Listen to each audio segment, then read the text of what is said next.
hari ini juga kita akan renungkan dengan teks hari Natal. Teksnya Injil Matius pasal 2 ayat 1 sampai 12. Sudah bagi dua paragraf. Paragraf yang pertama ayat 1 sampai 9. Orang-orang Majus yang berangkat untuk menyembah raja orang Yahudi datang kota Yerusalem. Dan mereka mendengar bahwa Mesias akan dilahir di kota Bethlehem. Paragraf yang kedua, ayat 10 sampai 12. Mereka pergi ke Bethlehem dan menyembah Yesus. Kemudian pulang melalui jalan lain, sebab malaikat beritakan kepada mereka. Kesimpulannya, pada zaman Raja Herodes, Yesus lahir di kota Bethlehem. Orang-orang Majus berangkat untuk menyembah Yesus setelah melihat bintang pada hari Yesus lahir. Kira-kira mereka datang kota Yerusalem setelah berangkat minimum beberapa bulan, maksimumnya 2 tahun. Dan pada waktu itu, imam-imam dan ahli-ahli Taurat berkata kepada mereka, Mesias akan dilahir di kota Bethlehem.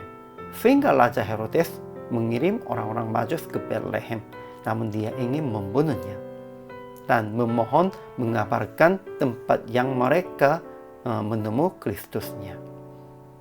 Namun akhirnya orang-orang Majus datang kepada Yesus dan melalui bimbingan bintang. Kemudian mereka menyembah dan pulangnya melalui jalan lain, sebab malaikat perintahkannya tentang itu. Ajaran tentang Allah. Pertama, Tuhan melihatkan bintangnya di timur sebagai tanda yang kelahiran Raja orang Yahudi, itu Mesias. Kedua, Tuhan membimbing orang-orang Majus kepada Yesus di Bethlehem supaya menjelaskan melalui penyembahan mereka, Ia adalah Mesias dan Raja di atas Raja. Ketiga, Tuhan mengirim malaikat kepada orang-orang Majus supaya mereka pulang melalui jalan lain. Itu juga supaya menjaga Yesus Kristus dari tangan Herodes. Ajaran bagi kita. Pertama, orang-orang Majus yang berangkat untuk menyembah raja orang Yahudi datang kota Yerusalem dan mereka mendengar bahwa Mesias akan dilahir di kota Bethlehem. Kedua, Raja Herodes mendengar hal itu dan terkejut dengan seluruh Yerusalem. Ketiga, imam-imam dan ahli-ahli Taurat telah tahu bahwa Mesias akan lahir di kota Bethlehem, tetapi mereka ingin membunuhnya, tidak mau menyembahnya. Keempat, orang-orang Majus menyembah Yesus dan mempersembahkan persembahan kepadanya, yaitu emas, kemenyan, dan mur. Aplikasinya.